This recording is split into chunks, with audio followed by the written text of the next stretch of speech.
দেখছেন সবার খবর, সবার নজর, বার্তা এক নজর। বুধবার সকালে বিকট শব্দে কেঁপে ওঠে দুর্গাপুরের কোকোভেন থানার অন্তর্গত সগরভাঙ্গার গোটা এলাকা। মুহূর্তের মধ্যে এই ধোঁয়ায় ঢেকে যায় চারপাশ।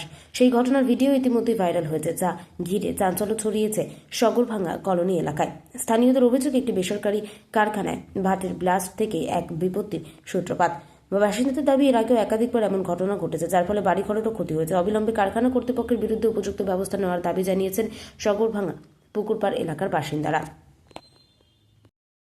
এই যে কারখানা বন্ধ হয়ে গেলে ভালো হবে, সবকিছু আমাদের প্রায় অসুবিধা হচ্ছে। কেন হচ্ছে এরকম অবস্থা? হলো এখনো হচ্ছে, কেন হচ্ছে?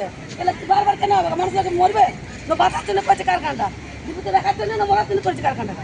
কারখানা বন্ধ হয়ে গেলে ভালো হবে আমাদের, আমরা এটাই খুঁজছি। বাস হ্যাঁ, বারবার মুক্তি না মরে যাবে, ঘরে ঘর ভিতরে তো মরবে।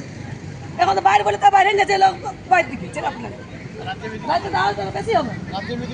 তাহলে এটা কেন আপনি হচ্ছে বারবার? কেন হবে? হবে কেন বারবার? কারখানা বন্ধ হয়ে গেলে ভালো হবে।